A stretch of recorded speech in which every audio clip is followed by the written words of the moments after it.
We'll be doing a Q&A, so get those questions forming, guys, for these guys if you have any questions.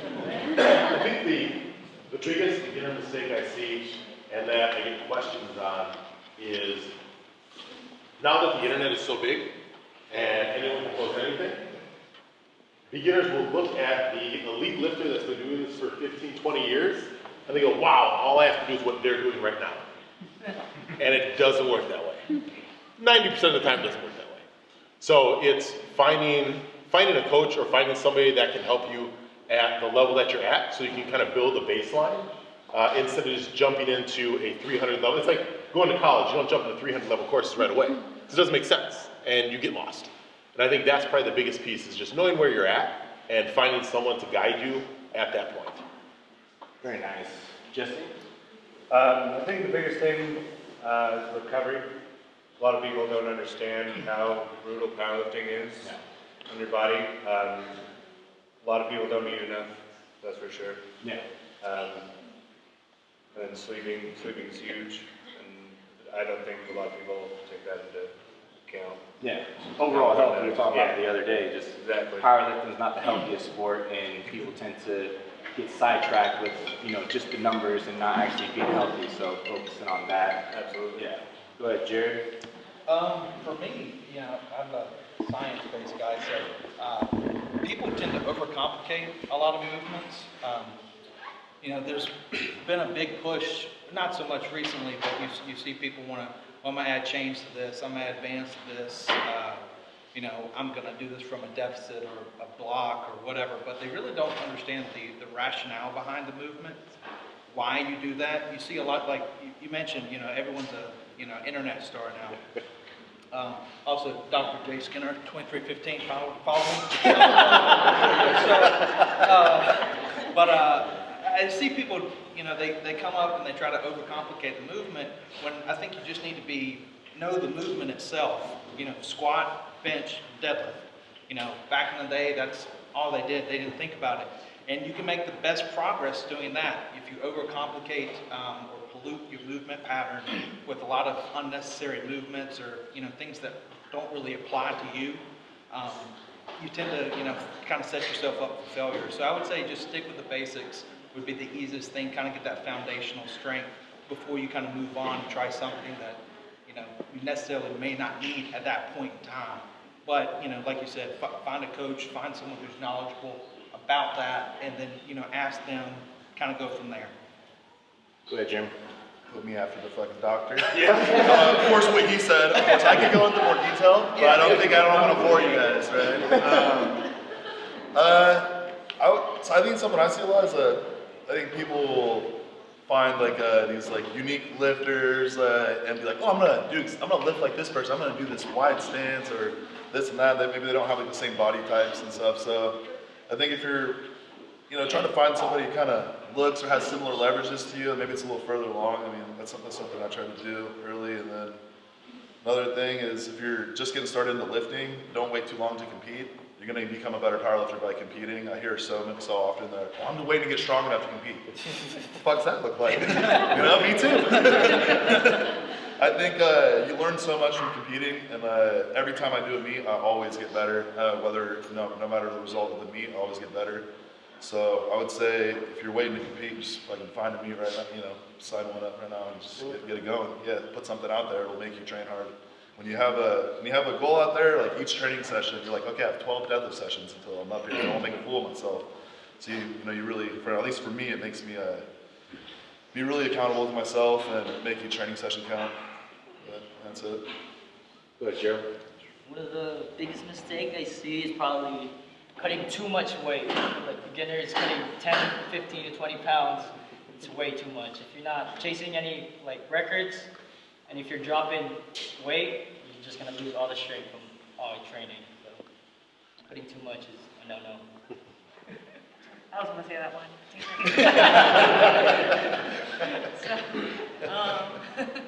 I think another thing beginners do is they max out way too often. And I was definitely guilty of this, because I think we all got into powerlifting because one rep maxing is really fun. So, you start powerlifting, you're like, oh, I just want a one rep max every single workout. And then you 1 rep max your deadlift like 3 times a week, and then you find out that it gets worse every time. That's probably like the biggest no-no. Sean? Basically, it's kind of a combination of some other people. It's just everybody overthinks things. Yeah. So as he was saying, you're not following the best guy. And he's saying, don't complicate movements. But it's an overall, just any time under the bar is going to make you better.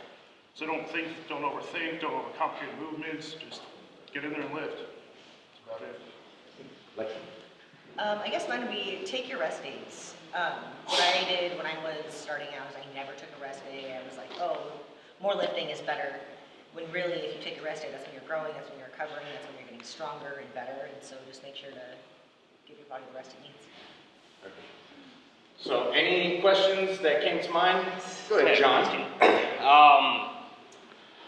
How important do you find conditioning, and what do you do for conditioning? Especially up here, I've even come across people who've said, I'm like, hey, you want to go on this hike? We're going to Mount Hood. Oh, I can't, I'm squatting today. And now they're missing out on life. How important is conditioning? Do you do any conditioning? And how often do you do it? I'm guessing I should direct it at Sean. I may have been the one saying I'm squatting. So is anyone on here that has any idea of conditioning and how that, how you implement that into your training, or do you guys just kind of stay away from that as much as possible? I know every season, whether you're closer to a meet or further away from a meet, will dictate the stuff that you do, but I'm guessing probably Alexa will have a completely different answer than everyone else when it comes to this, but go ahead, Ryan. I think so there's a place for conditioning because you have to have a general athleticism to be good. You don't need to have a general athleticism to just do the motions. And I think that's kind of a balance there, because if you're going to actually be able to do a lot of what you want to do long term, you're going to have to be an athlete. And there's often a discrepancy between how an athlete eats, sleeps, lifts, and moves, and how somebody who, I want to lift weights, and they come in and all they're doing is lifting weights. Your progress will stymie itself at some point if you do not have the condition to be able to move forward. So there is a balance, but then to Tony's point, where am I in my preparation? Because if I'm 3 weeks out from a contest and I've got heavy squats the next day and someone asks me to go for a hike, I'm like, oh, that's not happening. Because I know that I've got to be on my game, and then the things that I'm doing in preparation are going to make me so I can be successful. So I think that's the long answer to, yeah, I think it's important. Anybody else want to chime in? Any other thoughts outside of that? Go ahead, just. So for me, the longest time was no cardio, just get as big as possible, and that'll make you strong. Coming to maturing, realizing that my quality of life is just a lot better, even walking around the block, 15, 20 minutes. I mean, that's pretty simple for me. You don't need to do 3 hours a day on the stair stepper. No. I mean, that's ridiculous. No one wants to do that. But yeah, I mean, even just because when I was at my heaviest, like even going up a flight of stairs, I would get out of breath and get a back pump. Yeah. Oh God, I need something to eat. But I noticed just the overall quality of my life has gotten a lot better just implementing simple walks, some sort of cardio. Yeah, definitely. Any other people want to chime in? I think in general, you need to kind of to bring up what you talked about is, you got to remember if this is like your life or is this a hobby? So you got to look at it like this. I mean, for most 99% of us out here, this is a hobby. So live life, go out and do it. But like you said, you've also devoted how many weeks to training? Do you want to blow it on, one hike? When you can do it after the hike, or after the meet. I think you do have to find a good balance, and I think the one thing you need to find is kind of like what you said, is the type of cardio that you're doing is very, very important. So, you do the long, slow distance, or if you do like HIIT conditioning, or, some sort of CrossFit or WOD or whatever you want to do, it's really built into what your body needs to recover as well, because you have to look at conditioning. It puts a stress on the body. Your body has to recover from that. Is it going to be recovered by that squat, deadlift, or bench day, or whatever you do? And then once you come to that conclusion, all right, this isn't going to tax me, go through doing it. So it's kind of that risk to reward ratio you have to have a balance with. But for me, and kind of like you said, it's just the quality of life, live life, but, you know, I'm not going to throw away how many weeks of training, you know, to go for, yeah, I love nature, but, you know, I mean, it's not that cool. You know? But the nature balance. Yeah, That's I mean, it's like but I also love nature. 2 mile walk, or 2 mile hike, 804 squat, you know, I'll pick one of those, you know. It's one of those things you have to kind of balance out what you want to do. Anybody else want to chime in, or I think that pretty much covers it. Yeah, I mean, with condition and with how I guess your training is going, kind of dictates when you're going to start throwing it in. You don't want to start throwing it in at the time where you're going to be at your strongest and you're not used to doing it, because then that'll affect your recovery ability. So if it's something that you do want to add in, do it as far away from a competition as possible, and then slowly work it in. You don't want to start off with a 30, 45-minute session the first day. Maybe start off with like 10-minute walks, something like that, to get things going in the right direction. But you know, if you're dedicated to a sport or a hobby, there's ebbs and flows to everything, right? You train for, you know, 5 years and you're putting all the work in. You don't necessarily want to do things to jeopardize that progress. Because, I mean, a lot of people say your quality of life. Well, some people's quality of life is great in the gym, lifting and being strong. It doesn't necessarily mean that they're missing out. It just may mean that you think they're missing out, but they're loving what they're doing. So everything has a perspective to it. You know, you want to do, my theory is you want to do enough to stay healthy, but you don't want to do enough to where it detracts from your ability to maximally lift weights. Any other questions? Oh, yeah. Go ahead, Mel. I am new kind of to the world of tested versus non-tested athletes, as Ryan and I are USA PL lifters, and I think I just... Go ahead, sorry. I guess I just want to look big picture, like what, as elite lifters, do you feel the big difference is in terms of programming, recovery? Where's the big, like, which is pulling you, you know, like, as a lifter, how do you decide, like, am I going to be tested, am I going to be non-tested? Like, what does that look like? Big picture. Anybody want to? Because there's obviously a very big difference. It's a good question. So, I can say, her last question there was how to decide which way to go. Just go to wherever your competition is what my opinion would be. So you're a pretty good IPF lifter. So if you're starting seeing you're winning every contest, go compete untested. Even though you're not using anything, you can compete untested. It's not that big a deal. Just go to who you want to compete against or what you want to do. As far as the programming stuff goes, I don't know. I don't know how to program. I think the biggest difference between drug-free lifters and lifters that are on gear as far as programming goes is probably the ability to recover would be the biggest thing, and also the rate of injury. When you're taking drugs or anything like that, you'll become stronger than your ligaments and your tendons can handle, so you have a higher risk of injury. Even though you feel like your recovery ability is higher, you can also get injured more often because you're pushing things past the limit. So the programming should still be based on the same principles of, you know, whether you're natural or not natural. None of that really changes. It's just the dynamic of being able to feel how your body's adapting to those weights. If you're putting 100 pounds on your squat and in 12 weeks, that can cause a lot of wear and tear on your ligaments and stuff down the road. So that's something that you want to slowly work your way into. If you notice that you're getting too strong because you jumped on stuff, maybe you want to slowly incorporate lighter days or lighter sessions or things like that. And then as far as whether or not which one you want to do, it's ultimately a moral decision on you. All I can say is if you do take stuff, don't compete in drug-tested federations, because then that's just not, you have options to do whichever one you want. Do the one that makes the most sense ethically. Anyone else want to talk about drug usage in the sport? So I will say that, one of the things I do, I'm a researcher, and one of the things we just finished up, we just did a giant meta-analysis. So clinically, testosterone, which is probably what most people have heard of when you refer to drugs, it's been very taboo in recent years. ever since the whole baseball thing came out, and, kind of ruined it for everyone.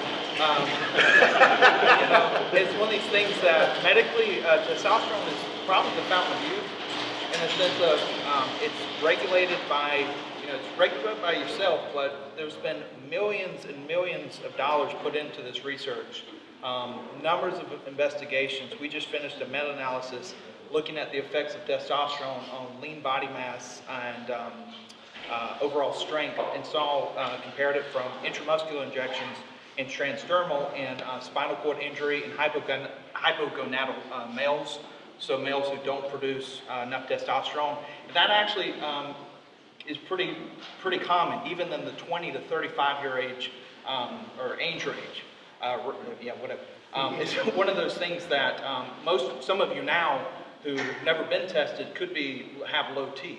So this is a pretty big medical condition. So it is something that, a lot of people have the stigma that's saying it's bad. I see it, in animal and human studies all the time. Spinal cord injury, we're using it to prevent muscle loss. So don't, if you're a USAPL lifter, one of these people that, drugs are the worst things ever happen, it's saving people's lives too.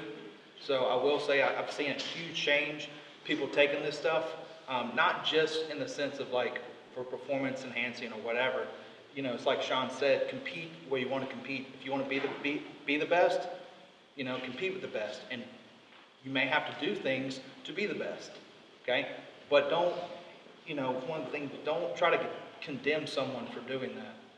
I see a lot of people do that, and people will blast people for doing stuff like that. You really have no idea what this drug can do for people. It's preserving bone mass, preserving actual lean body mass, preventing a lot of different things that, is really beneficial for a clinical population. So, in terms of that, don't dog it, okay? That's kind of what I have to say about it. If I could just, I agree 100% with everything you said. Because, the sciences that have come out and where the direction of the taboo is starting to go away. And to Sean's point, like the reason I've lifted USA Polysh now, this is IPF, is the records and all that I chase and the people that I chase. And that's where I grew up. So that's where I was. But at the same time, training partners, good friends, all lifted in different federations. I've never been that person that doesn't, this is taboo or that's, no, it's just, you can compete where you want to compete, because I'm saying like today, I compete IPF. Does that mean that that's what I'm going to do in 20 years? I don't in 20 years. Sometimes I remember I'm not in my 20s anymore. More 30s. So I mean, that's a great point to Sean's point, because I look at where I am, and it is a personal thing. It's cool. I know for me, Tony Harris. Tony's been a guy I've been a good friend of mine, and I've chased him and his numbers for some time. So I mean, that to me is a goal of mine. Has nothing to do with anyone else. It has nothing to do with me telling someone that they can or can't do or why they should or shouldn't do, because it's a me thing. And I think that's where it comes down to is what is your personal why? Why are you doing this? Why do you put in the time and sacrifice? And what is it worth to you? Any other questions? Go ahead. At what point do you realize that you need a coach, or it's a good idea to get one? I mean, right now I'm just kind of doing my own programming, but how do you know that going to a coach you're going to get results versus your own? Because let's say you've been doing it yourself for years, and you know your body in theory as much as more than a coach. I mean, this is the mindset that most people have, but when is it time, or should you?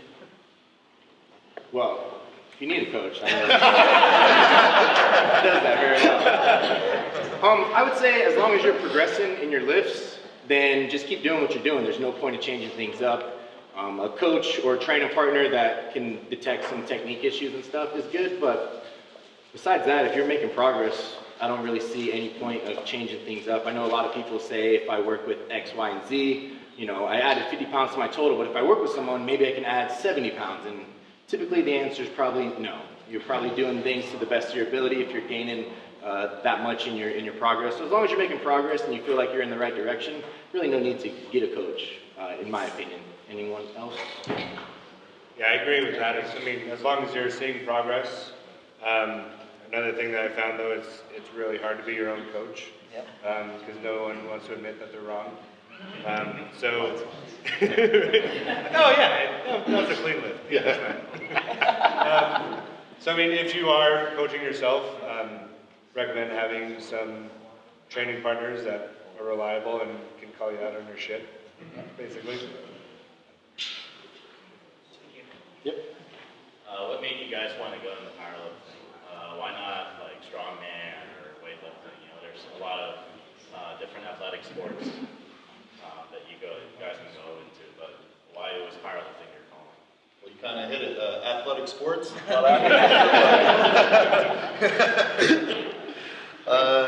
For me, as I just missed competition. I kind of just stumbled into it, and then it was something I didn't need a whole bunch of people. I didn't need a referee. I didn't need a ball. Just go to the gym, and I can be competitive, and I could kind of get that part back in my life. I'm sure a lot of people up here are probably competitive in something else before powerlifting, I'm sure. And then found this, like, oh shit, this is pretty sweet. At least that's what it was for me anyways. And now I'm fucking stuck in this damn sport. No money sport, Just kidding. Alexa, why did you choose bodybuilding, which is probably, in my opinion, the hardest thing anyone can do, because it's just 24/7, constantly, over another weightlifting sport or strength athletic sport? I don't know, I kind of just fell into it. I used to be a pretty heavy girl and I was not into that, and so I wanted to change my body and I found weightlifting. And then my friend told me to do a show, and I was like, okay, and then I won. And so that's kind of how I got into it, is I just did it. That's good do that and then continue to go that route. There's also limitations to each sport as well. Obviously, a lot of us up here aren't Olympic weightlifting because our range of motion is just awful. A lot of us don't do strongman because we're not 6'4", 6'5". Yeah, Sean does strongman here and there when he can survive a 6-week training thing. So I think you kind of find what you're best suited for and what you have fun doing, and when you win, you have a little bit more fun, I think. So that kind of is why I do powerlifting. I can't do anything else.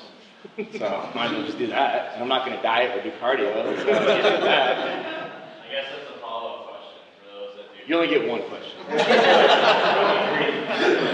Go ahead. Yeah, it's a follow-up question for those that do bodybuilding and powerlifting. How do you manage to balance that? Because it's almost two different sports that have kind of conflicting philosophy. The only one that does that would be Kaylee. Yeah.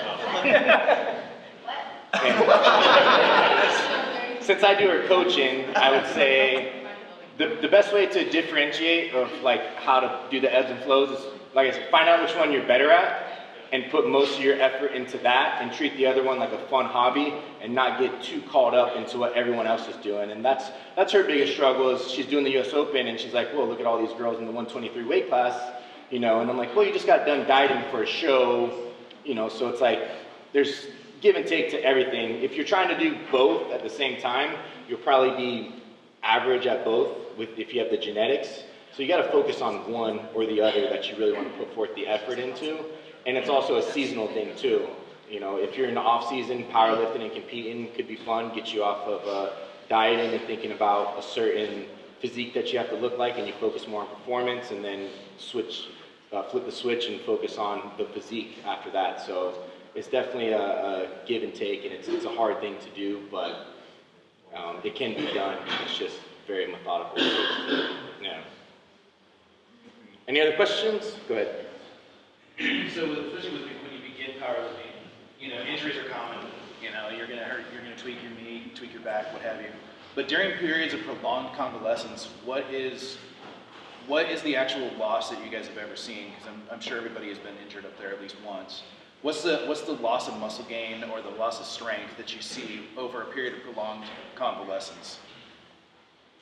Jesse just tore his pec, right?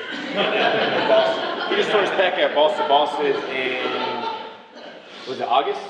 August, yeah, so you'd probably be the best one to answer this right now. First off, I want to say there's a difference between being hurt and being injured. Powerlifting, you're going to be hurt a lot. It's going to suck. I mean, you're going to have aches and pains all the time, I'm sure. We're all aching and paining somewhere. So just know that, so know the difference between that, know what to take seriously. But as far as loss, I've actually torn my pec 3 times. It's kind of my thing, it's what I'm known for. And each time I've come back stronger. Biggest thing I think is mental. As long as you're mentally okay and just trust yourself, then everything will come back. And I've come back stronger each time, and I plan on doing that again. Yeah, I think the mentality of an injury like that is huge. I know Sean was telling me when he tore his bicep, you were in the gym, like attaching stuff to your elbow so you can still do rows. So like the mentality is everything. You can still get work done, and those are the people that usually continue to progress after a serious injury. If you get hurt and you just sit at home and say, why me? Why am I injured? And you don't do anything, then you're going to be a far set back than you would if you were just more proactive with it. That's another thing too, is that you should get on top of mobility stuff right away. As soon as you can. Yeah. A lot of people just take time off and I'm just going to take the next 6 weeks off. I got injured. And that's going to drop you down even further. And then when you do come back and you're feeling good, you're going to want to go heavy because you're feeling good, and that's when you get injured again. Yeah. So. To add on to what you're asking, every time I've been injured or hurt, kind of got to change your focus. Clearly, you're not going to be hitting PRs and stuff, but I've always kind of found some other things to kind of do and learn, maybe have work on things that I didn't want to do while I was, getting strong, doing lunges and body weight stuff and stretching a little bit here and there, or having to go, do, I don't know, that sort of thing. So, but yeah, that's it. Any other questions? How often do you guys think it is smart and/or safe to compete? Twice a year? Depends. So it depends if you're. I think it depends if you're cutting weight and how you're treating certain meets. In my head, it's probably from a person-to-person basis, clearly. But I don't know. For me, having 12 to 16 weeks to really prepare for a meet is pretty nice. So I think in my head, I got 2 real nice meets I can do in a year, maybe 3. And maybe some other ones, no cut, kind of have some fun or something like that if you wanted to. But I think for me, it's probably 2, maybe 3. Do 4 or 5 a year? Yeah, you do way too much. I'm still young. Person and where you're at. I think, when I started, I competed every month for way too long. Yes, Right. yeah. And then once you get stronger, you can't do that. You'll just beat yourself up, you'll get hurt, it doesn't work. But I think as a beginner, the experience of being and the repetitions you get from being on stage is invaluable. Because you can go through as much as you want in the gym and say, this is, I can probably do this, when I get out there. I can, my best gym lift is this. I can probably do totally different when you're actually out there, and conditions are different. One of the things I used to pride myself is I go to a number of different gyms to train for that reason. Just to try, different this, different that, and the environments are changed because you don't know, as you start to progress and you do fewer meets, your meets may be overseas and they may be, this far away, and so you're looking at times. So there's so much that goes into what a season of powerlifting would look like. As a beginner, the more the better, in general. As you progress, you're going to need more of that time to actually get gains and recover. And there's going to be meets that you're really going to want to be prepared for. And then you can do some meets everyone's got that local meet that you just try to get everyone out to do, if it's a deadlift meet or a bench meet, and have a good time. That's different, because that's a different beast. I think and just finding what those are and then knowing what your schedule, and how you schedule it out over a year, 2 years, I think that's important. Any other questions? Go ahead, John. Sorry, I got another one. I guess this question is for, I kind of just want to hear everyone's take on where you feel social media has brought the sport of powerlifting, because before social media, there was Powerlifting USA magazine. I subscribed to it, and all it had was people's names and numbers. Not interesting at all. I get a lot of people saying, oh, you're more concerned over how many likes you get, whatever the case may be. My personal opinion, if it wasn't for social media, half of us may never have found powerlifting. But what's your take on it, whether it be, good or bad? Where do you think social media has a place in powerlifting?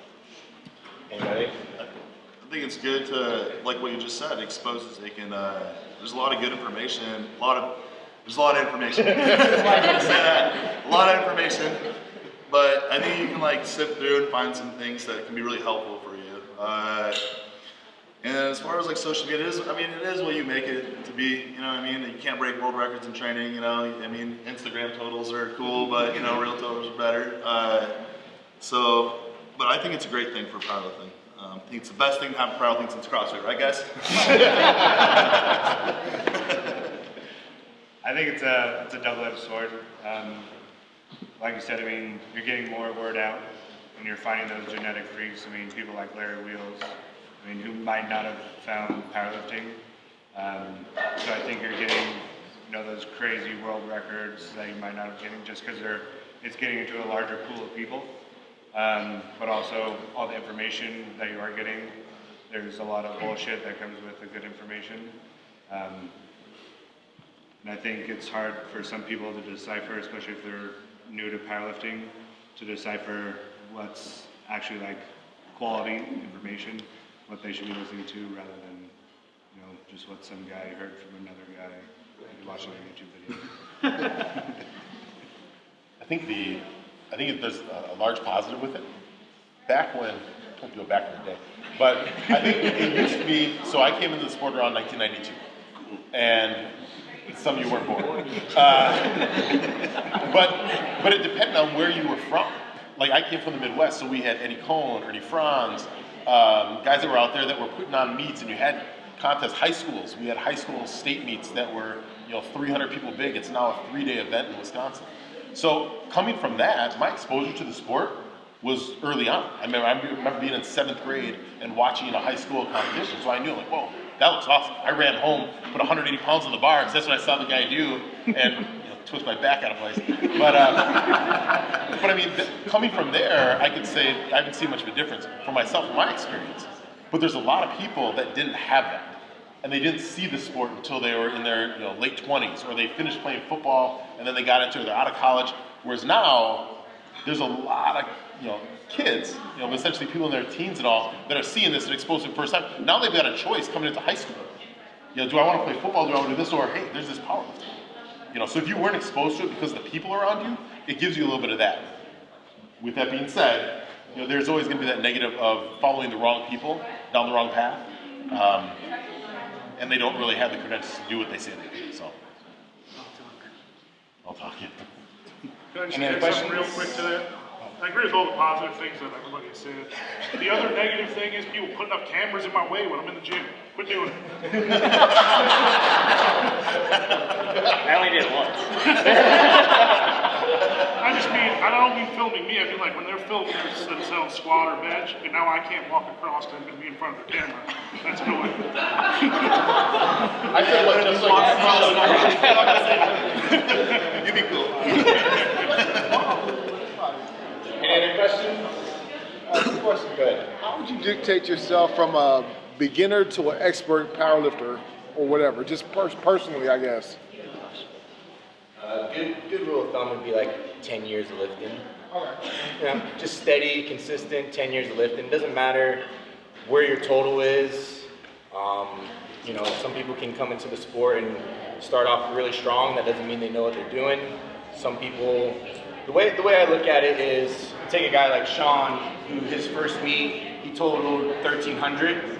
10 years later, he's totaling 2,400. So to me, that's a person that has a lot of in the trenches knowledge that can be beneficial. But you get a guy who comes in and he's totaling 1,800 in his first meet, and the next 3 years he's at 1,825. It's still a good total, but he hasn't really made that progress to signify he knows exactly what he's doing quite yet. So I think time under the bar and also time helping other people is a good way to figure out whether or not you're a beginner to intermediate to advanced level as far as athlete coach perspective goes. I think what also matters is what kind of programs you respond to. Yeah. Because most beginners will do something like linear progression, and then for me personally, I stopped responding to it like 2 years ago. And then, so at that point I was like, oh, I'm probably not a beginner anymore. Maybe now I'll start to be good. So, you know, I think it's what you respond to as well, right? Like you'll hit plateaus based on your level. And that's when you know it's time to take it to the next level. Yeah, and that's also a good way to answer Steven's question earlier, is like when to find a coach, right? After you plateau, there's another level to each thing, and that can either be going with another program, finding a coach. A lot of times in powerlifting, if you just go up a weight class, you know, that can also add to your total as well. You know, 'cause this is a sport that requires size and strength and, you know, calories and stuff like that. So focusing on small things like building weight class, building volume, building a foundation can also project you from a beginner to an intermediate to advanced lifter. Any other questions, guys? Go ahead. I got a question maybe for John. When you said you took your total from 1,300 and your first 2,400, what is 2,400 total, John? Which they can tell 1,300 total, John? I don't know. Honestly, I have an awful memory, so I have no idea what I was like back then. But it goes back to, I think I said it earlier, just, I don't think I did a whole lot wrong. I've been pretty injury-free, and I never had, when I first, probably 3-4 years, I trained by myself, no coach, no nothing. So that could have been a mistake, because I'm sure I developed awful habits. But I think just the time under the bar gave my body time to figure out what works for it. So it kind of worked itself out. And then obviously later on I've been training with good people so they can point out the little things. But It's me, by the way, the good people. Not me. There were people before him. Honestly, I probably wouldn't have changed anything. Any other questions, guys? Go ahead. For those of you who look long-term, how far down the road are you looking? Are you looking at, here's my lifetime goal, and so I'm gonna break it down step by step over the next 5, 10, 15, 20 years? Or are you more, I'm just gonna take it, you know, short-term goals? Old man, you wanna go? Keep on going. I think when you get into the sport and you realize that, hey, I love this and I'm good at it, you start to look at the, you know, what does my immediate year look like? And then you start to chip at, okay, well then what does 5 years look like? I think that's normally where I've gone as a 5-year block, probably the farthest I go out there, because so many variables with just life happen. Because you could say, oh, I'm doing this, this, and this. By the way, like I've got a 1-year-old and a 2-year-old right now. I didn't foresee that 5 years ago. But since that happened, things will adjust and change. So I think it's good to have both. Do I think it's realistic to look, you know, so far down? I don't. Because it's you may put off a lot of what you can accomplish now by thinking that you'll do something later. Anybody else? So I don't think, a lot of my goals aren't in years. They're just numbers I have in my head. Like a 1,000-pound squat. I don't have it like, oh, at this certain day, you know, this is going to happen. It's just that number, you know, it's a long-term goal for me. But I think you definitely need short-term goals as well as long-term goals. I mean, you know, far out, I mean, I want to deadlift when I'm 70 years old. I want to be able to do that and, you know, not break my back and, you know, become paraplegic. So I think, you know, definitely having those short-term goals is really important, but also being able to see in the future and have goals. I should have clarified just a little bit. The reason I'm asking is that none of you are newbies. I have a lot of newbie lifter friends, and they all think they're gonna hit like this crazy goal in the next year. I'm like, you know, so I meant specifically for you guys because there's newbie people here. I want them to hear that you're not expecting to hit that 1,000-pound squat in 6 months or a year or whatever. You know, I don't know how far away you are. You said you don't have a timeline, but it's more, you know, don't get too crazy with thinking like things happen overnight, right? Right. So I guess specifically it's have those big goals, but then just plan little milestones to aim you towards that big goal. It's just that. basic answer for all that. Yeah, I mean, as a beginner lifter, it's up to the experienced lifters to kind of set expectations for them. Every beginner lifter is going to have that mindset regardless. You can tell them a million times to not do it. They're going to have that mindset. So it's really up to the advanced lifters to kind of help guide them along with their programming and their approach and stuff. And to me, it's a perspective. I tend to say if I'm healthy, then I'll reach the best possible outcome. So my main goal is to stay healthy and keep myself in one piece, and then everything else will kind of take care of itself and that end of things. So I try to never set numbers in mind. I just know if I can put together healthy training sessions, each session at a time, then I'll reach the goal that I want to reach. So for me, I mean, if it was to those newer lifters, I would say have that goal, but don't hesitate.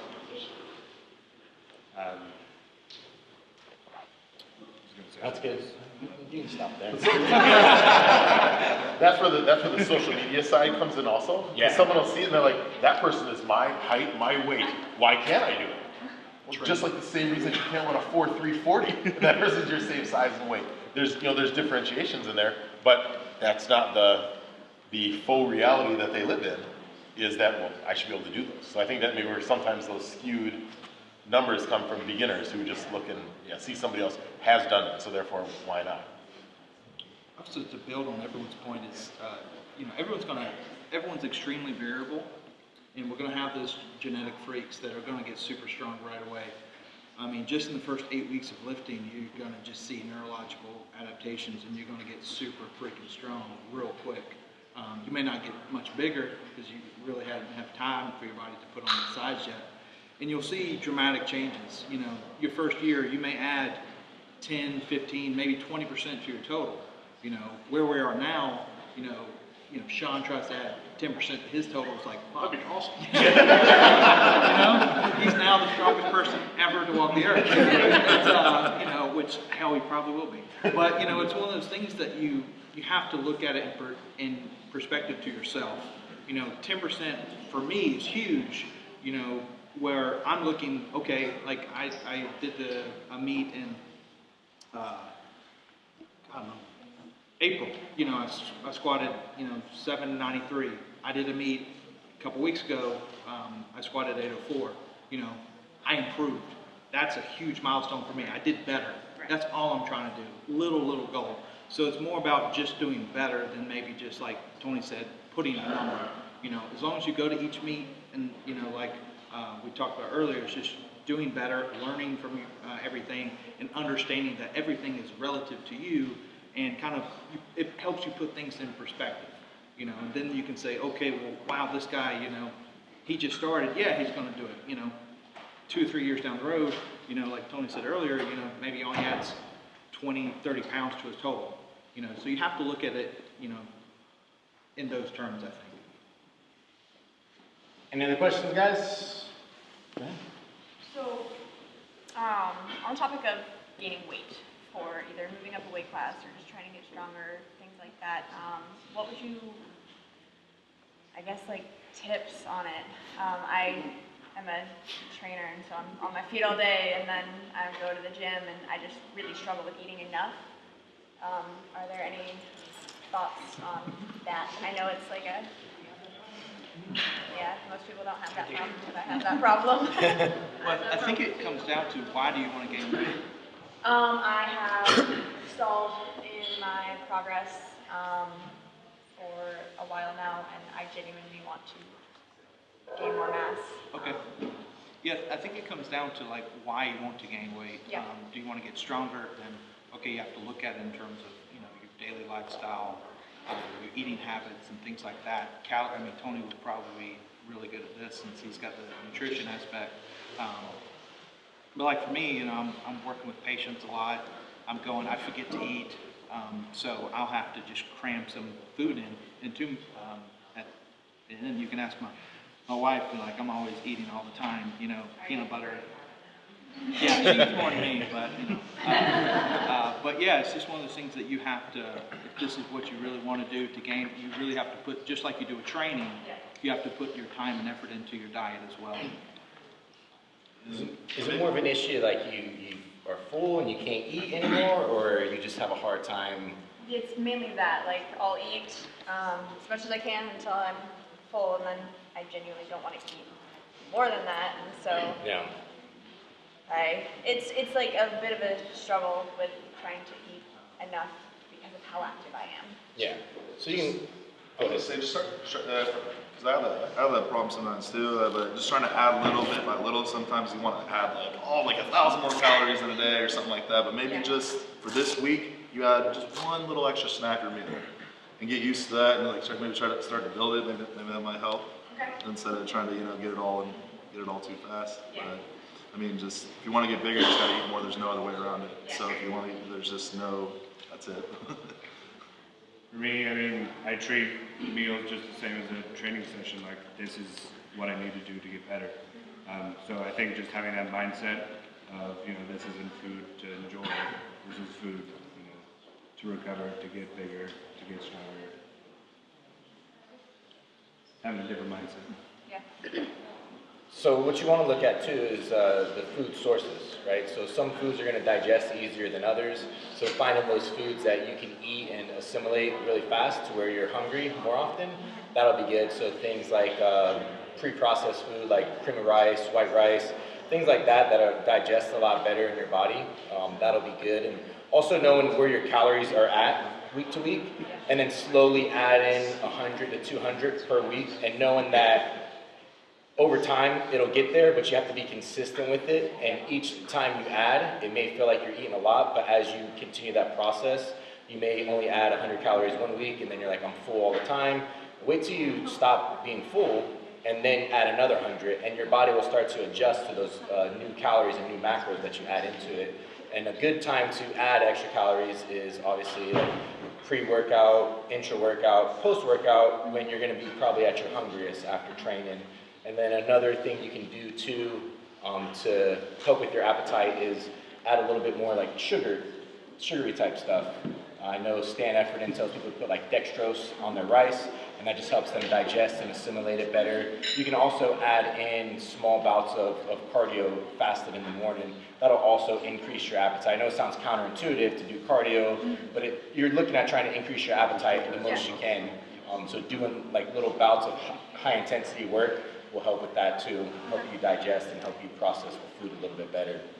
And then if you're also having issues, you can look at like digestive stuff too, making sure that your gut biome and all that stuff is healthy, because if that's not healthy, then you're gonna have a hard time digesting anything, and then that could be why you're feeling full all the time. So looking into things like probiotics and things that can help with your gut biome and stuff like that to get that healthy will also help increase your appetite too. Any other questions? Awesome. So Aaron's going to make a quick announcement.